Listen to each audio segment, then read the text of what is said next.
제약바이오 투자자분들 모두 안녕하세요. 주식발전소의 백소장입니다. 우리 증시 코스피 4000 시대를 맞이했고 이제 코스닥 1000 시대가 오는 건 시간 문제일 텐데요. 오늘은 그 코스닥을 이끌어갈 바이오와 그 선봉의 이 주식에 대해서 말씀드리려고 합니다. 영상 본격적으로 시작하기 전에 구독과 좋아요 한 번씩만 꼭 눌러주시면 양질의 컨텐츠 제작에 큰 힘이 될 것 같습니다. 부탁드리고요. 그럼 바로 시작하겠습니다. 코스피가 4080포인트까지 4000포인트를 뛰어넘은 지 얼마 안 됐는데 4100포인트까지 강하게 상승하는 흐름이 나와주고 있습니다. 대형주 중심 랠리가 이어지고 있는데요. 코스닥 또한 신고가를 뛰어넘는 그런 흐름까지는 아니지만 그래도 강하게 900포인트까지 올려주는 상황입니다. 코스피와 코스닥의 갭 차이가 상당합니다. 그렇기 때문에 어느 시점에서는 분명히 코스피를 따라가는 코스닥의 흐름이 연출이 되면서 코스닥도 고점 돌파의 흐름이 나와줄 확률이 굉장히 높습니다. 지금은 반도체 위주의 대형주 랠리가 진행되고 있기 때문에 코스피 위주로 가고 있지만 곧 제약바이오 축의 코스닥 반등 또한 나와줄 걸로 기대하는 이유입니다. 제 예상대로라면은 곧 다가올 11월, 12월에는 코스피에서 코스닥으로 수급이 이동하면서 코스닥의 강세 랠리가 이어질 확률이 굉장히 높다고 봅니다. 자, 이렇게 생각하는 이유는 두 가지가 있습니다. 첫 번째는 금리 인하 모멘텀인데요. 미국 연준이 내일 새벽 3시에 아마도 금리 인하를 단행할 것으로 보여지고요. 이 부분은 국내 성장주, 코스닥 위주의 성장주 밸류에이션을 지지하는 테마로 보시면 되겠습니다. 한국은행 같은 경우도 최근은 동결이지만 여지를 남겨둔 스탠스이기 때문에 대외 여건 완화가 이어지면은 국내 유동성 환경도 나빠지지가 않을 걸로 보고 있습니다. 금리 하락은 성장주, 그 중에서도 제약바이오의 강력한 뒷배가 되어줄 겁니다. 그리고 곧 국내 바이오 기업들이 모멘텀을 체감할 하켓 시즌이 촘촘하게 좀 열리게 되죠. 에스모 2025에 이어서 바이오 유럽, 월드 ADC, 그리고 오비스티 위크, 간질환 하켓, 혈액암 하켓까지 계속해서 연속적으로 11월, 12월까지 이슈들이 있고 일정들이 잡혀있기 때문에 이렇게 연속된 일정 속에서 LBA라든지 파트너링, 그리고 SC, ADC 테마가 차례로 좀 쏟아지면서 여기 관련된 종목들, 특히 우리나라 바이오텍 기술 이전을 잘하고 있는 기업들의 상승세가 두드러질 것으로 판단합니다. 하반기 들어서 제약바이오의 임상 소식이라든지 이런 부분이 좀 뜸했기 때문에 못 간 부분이 있었는데 본격적으로 상승을 할 만한 이런 내용들이 11월, 12월 집중이 되기 때문에 뉴스 플로우의 밀도를 봤을 때 상승 동력을 확보할 확률이 굉장히 높습니다. 현재 대형주 랠리 이후에 키 맞추기, 그리고 글로벌 금리 인하 구간에 진입을 한다는 부분들, 그리고 10월부터 12월까지 이어지는 학회 이벤트까지 이 세 박자가 겹치게 되면은 코스닥 1000 시대, 특히 바이오가 코스닥 1000 시대의 문을 여는 선봉장이 될 수 있다고 봅니다. 그래서 아직 바이오 비중 적으신 분들은 꼭 바이오 상승하기 전에 지금 시점에 준비를 해 놓으셔야 된다고 좀 생각을 하고요. 바이오 중에서도요, 바로 오늘의 종목이 최전방에서 앞장서 갈 확률이 굉장히 높다고 봅니다. 그 종목은 바로 D&D 파마텍입니다.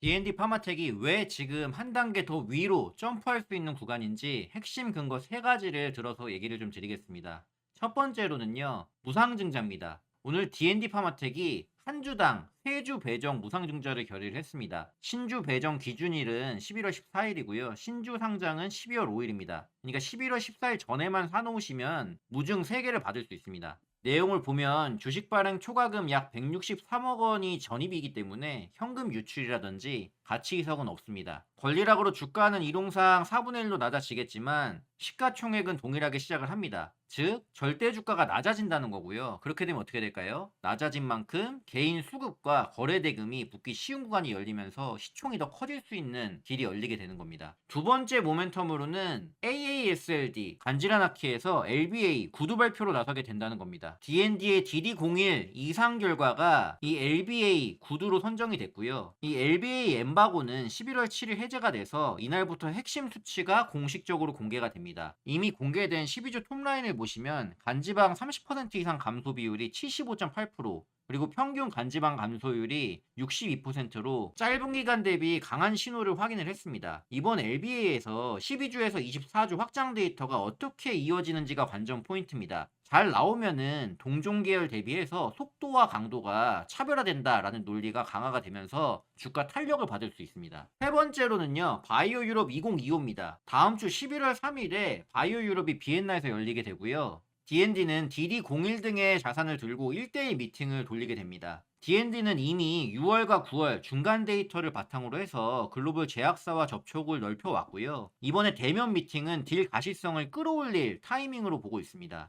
LBA가 11월 7일이고 무중이 11월 14일 그리고 12월 5일이잖아요. 그리고 이 전에 파트너링 미팅 이게 들어오는 이 순서 구성 자체가 수급과 심리상 굉장히 유리한 배열이라고 저는 생각을 합니다.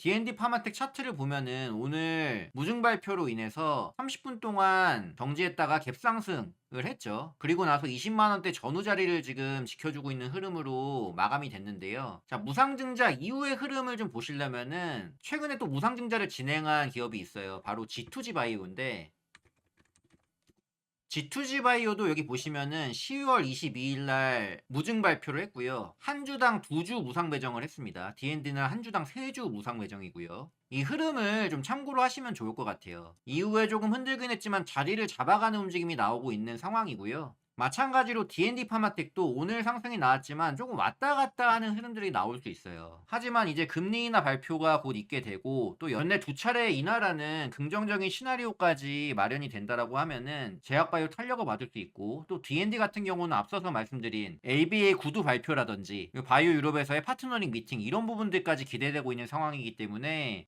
지금 호재가 3개나 겹치는 거죠. 그래서 정말 D&D 파마텍이 없다고 하시는 분들은 이 종목은 정말 꼭 해보셨으면 좋겠다. 고점 22만 5천 원, 23만 원 구간을 뚫게 되면은 이거는 또 추가적인 상승 붙어주면서 갈 확률이 굉장히 높다고 봅니다. 자, 정리하겠습니다. D&D 파마텍 11월 달부터 이어질 이 캘린더 일정이 굉장히 중요합니다. 11월 3일부터 있을 바이오 유럽에서 1대1 미팅을 통해서 새로운 딜에 대한 뉴스 플로우 잡아가시면서 11월 7일 간지라나키에서 LBA 이 데이터 디테일이 어떻게 나오는지까지 체크를 하시고요. 그리고 이어질 11월 14일 무증 그리고 12월 5일 신주 상장 이때 이제 유통 물량 확대와 함께 추가적인 수급들이 더 들어올 수 있다는 점. 즉 무증이라는 기술적 이벤트와 LBA 파트너링 기회라는 펀더멘털 이벤트가 연속적으로 배치되어 있기 때문에 D&D 파마텍은 11월 이후 정말 바이오텍 중에 가장 기대를 해볼 만한 종목이다라고 말씀드리겠습니다. 자, D&D 파마텍 소식은 계속해서 제가 전달 드릴 거예요. 앞으로 나올 일정들에서의 내용들과 발표 내용, 주가 흐름 지속적으로 업데이트를 해드릴 테니까요. 아직 구독 안 하신 분들은 구독해주시고 D&D 파마텍 함께 키워나가시면 될 것 같습니다. 준비한 내용은 여기까지입니다. 더 유용한 주식 정보, 제약바이오 소식으로 영상에서 찾아뵙겠습니다. 끝까지 시청해주셔서 감사합니다.